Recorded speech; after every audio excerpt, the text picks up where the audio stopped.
자, 그럼 2교시 한번 해볼까요? 음, 2교시는 복습으로 해서 아까하고 다르게 아까는 그림으로 설명을 드렸는데 이번에는 여러분들이 시험 공부할 때 좀 도움이 될 수 있는 글로 되어 있는 내용으로 한번 더 해보겠습니다. 일단 도형을 표시할 때 투상도를 입체 투상도를 가지고 정투상도로 표현을 할때 어떻게 표현을 하는 게 좋을까? 이런 원칙이 6가지가 있습니다. 그 원칙을 하나씩 한번 말과 그림으로 한번 보도록 하겠습니다. 물체는 될 수 있는 한 자연, 안정, 사용 상태로 나타낸다. 되겠습니다. 자연이라는 거는 그 다음에 안정적인 거랑 비슷하죠. 나무가 서 있는 것 혹은 피라미드가 삼각형 밑변이 넓은 삼각형처럼 서 있는 것, 그런 게 자연 안정이고, 사용 상태라는 거는 예를 들어서 뭐 컵 같은 경우는 안정 상태하고 사용 상태하고는 다를 수 있죠. 자, 그림으로 볼까요? 안정적인 구조는 이렇게 봤을 때 무게중심이 아래쪽인 게 안정적이다 라고 볼 수 있습니다. 반대로 이렇게 돼 있으면 뭐 불안정해 보이죠. 예, 가능하면은 이렇게 배치하지 않는다 라고 보면 되겠습니다. 그 다음에 정면도 선택을 할 때도 안정적인 상태에서 놓고 특징을 보여주는 얘를 정면도로 선택을 하고, 우측면도, 평면도 이렇게 보여주면 되겠습니다. 자, 그 다음에 물체의 주요 면이 될 수 있는 한 투상면에 평행하든지 아니면 수직이 되도록 표시한다. 이 의미는 물체의 가장 큰 직선 혹은 면 혹은 원, 이런 게 투상면, 우리가 보는 면에 평행하게 되든지 아니면 수직으로 되도록 표시한다라는 걸 한번 볼까요? 이 도형에서 가장 큰 면, 이 밑면이 되겠죠? 밑면을 보여주는 거는 직선, 가장 긴 직선이에요. 얘가 수평이, 우리가 보는 면에 수평이 되거나 수직인 면으로 표시를 한다라는 거죠. 얘를 기울여서 표시하지 않는다는 의미인데 당연한 거죠. 자, 세 번째, 물체의 상태나 기능을 가장 명확하게 나타내는 면을 정면도로 선택을 하고, 이걸 중심으로 평면도, 우측면도, 좌측면도, 전면도, 배면도 등을 그린다. 우리 많이 해왔던 거죠. 특징이 있는 거를 정면도로 선택을 한다. 이런 형상인 경우, 얘는 특징이 이거일 수도 있고 이거일 수도 있어서 좀 애매하긴 하지만은 보는 사람에 따라서 혹은 기능에 따라서 얘가 정면도일 수도 있고 얘가 정면도일 수도 있겠네요.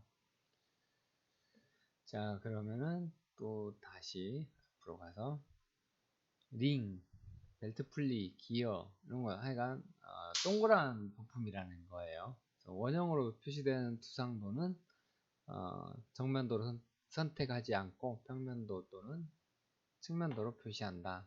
한번 볼까요? 동그란 거 볼까요? 이거 우리 타이어 휠 같은 거죠. 이런 원통형 물체죠. 원통형 물체를 이쪽에서 보면은 동심원이 여러 개 있는 형상으로 보일 겁니다. 이렇게 이런 투상도는 정면도로 선택을 하지 말고 원이 아닌 투상도를, 즉 단면도나 뭐 정면도, 이제 직사각형에 가까운 쪽을 정면도로 선택을 한다 이겁니다. 뭘 생각하면 되냐면은 여러분이 연필깎이로 연필 돌려 깎을 때 여러분이 보는 게 연필의 동그란 면 혹은 육각형 면을 보는 게 아니고 길쭉한 면을 보는 거죠. 그렇게 배치한다는 이야기입니다. 왜? 제작할 때 그렇게 보이니까요. 마찬가지죠. 원형인 경우에는 원형을 정면도로 선택을 하지 않는다.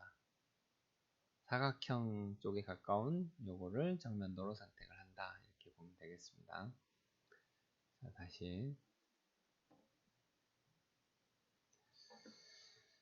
다섯 번째, 서로 관련된 도형은 될 수 있는 한 은선을 사용하지 않고 끝나도록 한다. 가능하면 은선을 쓰지 말자 하는 이야기죠. 그래서 이것처럼 이런 형상인 경우 정면도를 선택을 했고, 평면도와 우측면도를 선택했을 때 우측면도는 어쩔 수 없이 구멍이니까 뭐 은선이 보이지만 평면도인 경우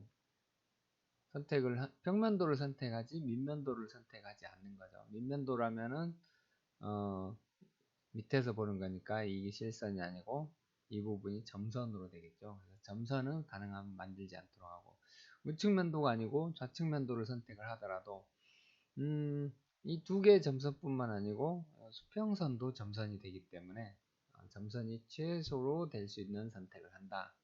이게 또 하나의 원칙이 되겠습니다.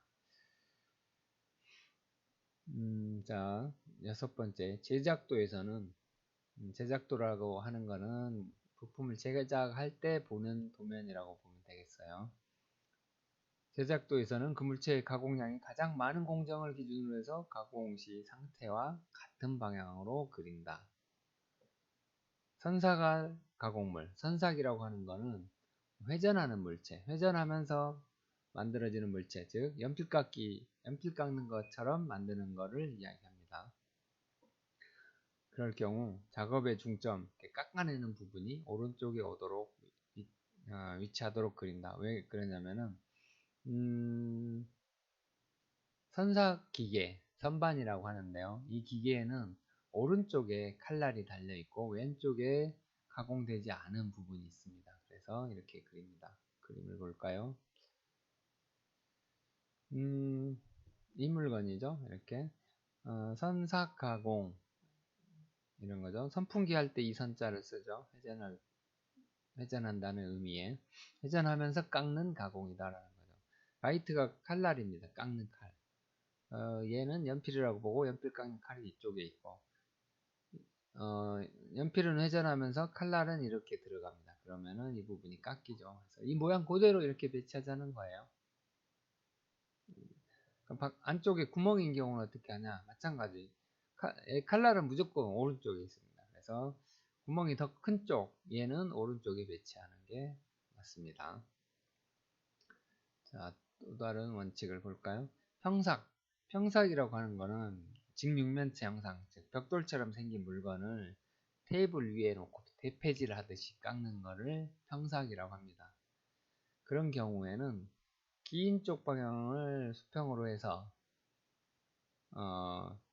정면도나 평면도로 배치하면 되겠습니다. 자, 한번 볼까요? 평삭인 물건은 어디 갔죠?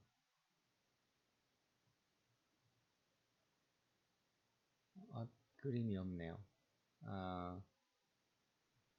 평삭 도면을 다시 한번 찾아볼게요.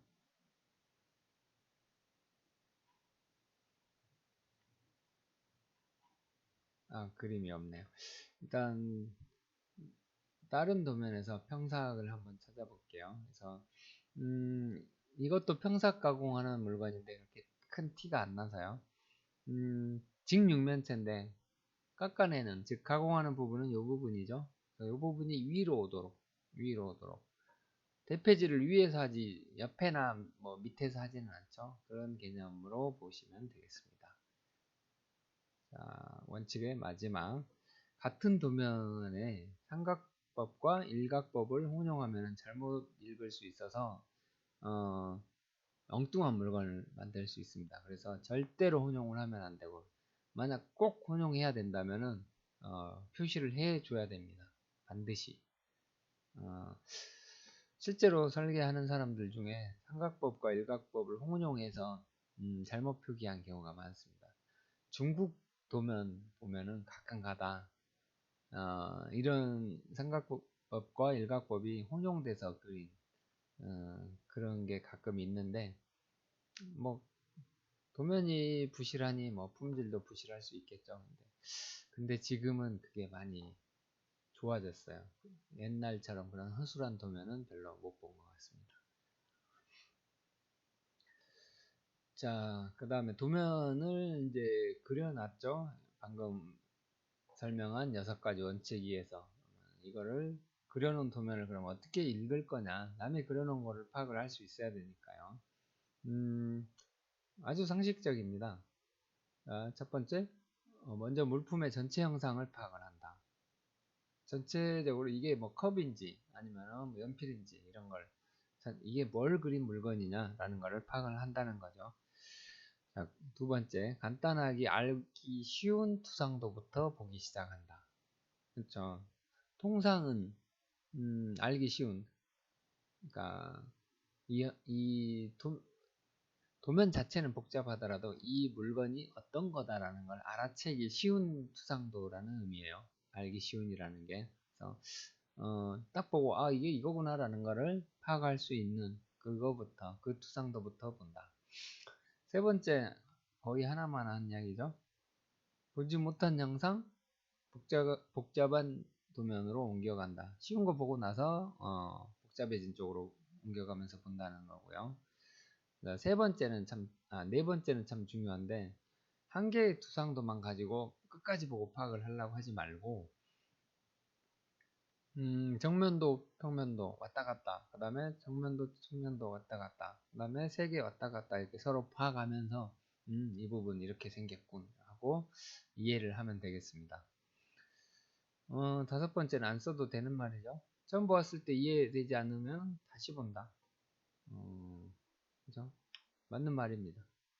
자, 그래서 도면을 읽을 때 이런 원칙을 가지고 꼼꼼하게 해서 도면을 잘못 보지 않도록 해주시면 되겠습니다.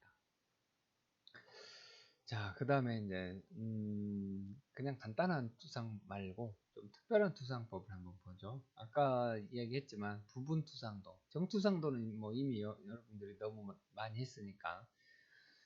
자, 이 부메랑처럼 생긴 이 부품, 전체적으로 봤을 때 이 수평인 부분은 문제 없고요. 그 다음에 이렇게 기울어진 부분을 정면도로 나타냈을 경우 제 형상을 의미 있게 나타내기 어려우니 기울어진 부분은 생략해 버리고 정면도에서요. 그 다음에 이쪽 기울어진 부분만 좀 잘라서 이렇게 보여준다. 이 경사진 선의 중심선이 되겠죠. 중심선의 수직인 시선으로 보는 형상을 이렇게 보여주는 걸 부분투상도라고 합니다. 국부투상도는 어떤 이런 형상, 종처럼 생긴 부분에 뭐 동그란 창문 하나 있다. 이 부분만 다르고 나머지는 뭐 대칭이다. 이런 경우에 이 부분만 보여주고, 축에 키움이라고 하는 좀 홈 하나만 있다가 이 부분만 이렇게 보여주고, 이걸 국부투상도라고 합니다. 그리고 회전투상도는 이렇게 기울어진 부분을 그대로 표현하면 알아보기 조금 애매할 경우, 구부러진 거를 잡아서 강제로 펴는 것처럼 해서 이렇게 정면도를 그려주는 것. 평면도는 이렇게 펴는 거를, 이 부분은 이제 가상선으로 그려놓은 건데 굳이 그리지 않아도 됩니다. 다만 이렇게 호를 그려서 회전투상법을 사용을 했다라는 거를, 호를 그리고 그 다음에 직선도 이렇게 그려서 회전투상도라는 걸 알려줘야 됩니다. 자, 그 다음에 부분투상도와 회전투상도를 한번 비교해 볼까요? 일반 똑같은 물건인데 이렇게 기울어진 물건, 그냥 일반 정투상도로 그냥 막 그렸을 때는 평면도는 뭐 어떤 건지 알겠는데 정면도하고 이 부분이 매칭이 잘 안 되죠. 그래서 부분투상도로 수평인 부분 그냥 그리고 기울어진 부분은 이렇게 부분투상도를 그리거나, 부분투상도하고 보조투상도는 큰 차이가 없어서 제가 부분투상도라고 했는데 보조투상도랑 뭐 거의 같습니다. 보조투상도하고 부분투상도는 이따가 좀 더 자세하게 구별을 할 그림을 보고 다시 한번 설명을 하겠는데요. 뭐 구별 그렇게 크게 안 해도 되고요. 회전투상도, 방금 전에 했던 회전투상도를 이렇게 그리는 거, 괜찮은 방법입니다. 보조투상도를 쓸 건지 혹은 회전투상도를 쓸 건지는 여러분이 그릴 때 그리기 편하고 알아보기 쉽게 그려주면 되겠습니다. 자, 그 다음에 상세도, 부분 확대도라고도 하죠. 이런 형상의 부품 중에서 이 홈의 모양이 이렇게 세밀하게 생겼다라는 것을 상세도로 표현을 할 수 있습니다. 그 다음에 여러분들이 가로등, 기둥, 뭐 신호등, 기둥 같은 경우 보면은 기둥이 있고 기둥을 밑에 잡아주는 형상이 이런 식으로 있는데, 대부분은 여기서 끝나는 게 아니고 이렇게 보강판이라고 하는, 영어로는 리브라고 하는 형상들이 있습니다. 이거를 표시하는 방법은 앞에 그림은 4개인데 여기는 3개죠. 정면도 딱 그리면은 이 부분은 이렇게 안 생기고 이렇게 생겨야 되죠. 근데 마치 얘가 돌아가서 있는 것처럼 회전투상도로 여기다가 그려주고 단면도를 표시해주면 완벽하겠습니다.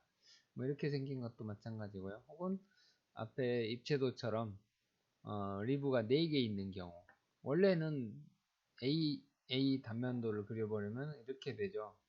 이거하고 얘는 이 그림하고 이거는 그다지 잘 매칭이 안 되죠. 그래서 이렇게 그리지 말고 이렇게 그린다. 리브의 외형은 있는데 잘랐을 때 단면은 여기를 잘랐다. 이 구멍이, 이 구멍 2개가 있는, 이 구멍 2개 있는 이 선을 가지고 자르고 외형은 여기를 자른 것처럼 이렇게 그려줍니다. 그러니까 단면도이면서 회전 단면도. 그러니까 이 부분을 자른 것처럼 45도로 회전한 형상을 보여준다는 거죠. 얘도 마찬가지, 뭐 3개 있든 4개 있든 같습니다. 그 다음에 도형의 표시법 중에서 대칭 도형의 생략이 있는데 이거는 다음 시간으로 넘기겠습니다.